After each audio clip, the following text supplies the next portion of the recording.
Hello everyone, today I'm going to show you a great piece of software called Photopea. The software is an online image editor in which you can edit and create your own photos and graphics. To access the software, simply type in photopea.com and this page will load. As you can see, it does resemble a lot like Photoshop, with tools down the left hand side, options on the top and layers on the right hand side. Now the image I'm going to create today is one I've done earlier, is of a New York skyline greyed out, but with a taxi still in full colour. Now this is quite an easy task to do, and you can spend a lot of time working on this, so it's a quite enjoyable task. So if I go back to my first page, all you've got to do for this task is get an image of any background that you want. Colourful one the better, because you can show the different colours coming out. So all I'm going to do is drag and drop this image onto Photopea. And as you can see on the right hand side, you've got the background, which is of the New York skyline in the layers. So all I'm going to do first is right click on my layer and click on duplicate layer. What that does, it creates a duplicate layer which has got layer 1 and I've got the background. It's got two images, one stacked on top of each other. Now I'm going to click on the top layer, and the top layer is very important as this will be the one that we edit the most. So making sure you click on the top layer, then go to image on the top, then adjustments, and then down to desaturate. So it's image, adjustment, desaturate. And what that does then, if I click on this, will grey the image. So if you notice on the layers, the top layer is greyed out, but the bottom one is still in colour.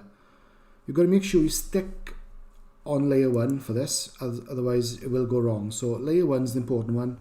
Click on layer 1. The next one is using the eraser tool. Now the eraser tool is halfway down the left hand side.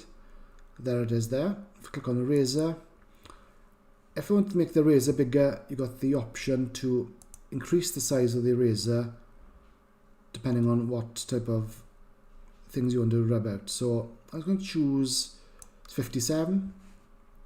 And all I'm going to do is start rubbing out the taxi very, very carefully. Alright, so what I'm doing is just rubbing out. So I'm just rubbing at the top layer.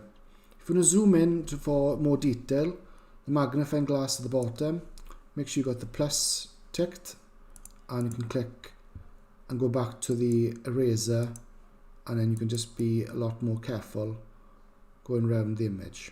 Right? Obviously you spend a lot of time doing this because the more time you spend, the better the image will look. So all I'm doing is going around all the different colours, all around the outlines, making sure I've got everything, making sure I've got the back. If you do a mistake, don't worry, you can just go to edit and undo. Okay, once you're happy that you've got everything, I'm going to zoom out again, so click on magnifying glass, this time the negative, a couple of clicks to go right back, and that's your image done. If you want to add more by taking out more, maybe the next taxi behind it, you want to take that as well. I'm just going to take out this bit as well. So it's your photo, you can take whatever you want. You can take a billboard out as well if you want. So the more colourful the image, the better, because it does show off your image. To save it, click on File, Export As. I've got a range of different file types here. I'm going to choose JPEG for this one. Okay, make sure that you're happy with the width and height. If you want to make them smaller, just edit the numbers. Click on Save. And then there's our image saved. That's great, thank you.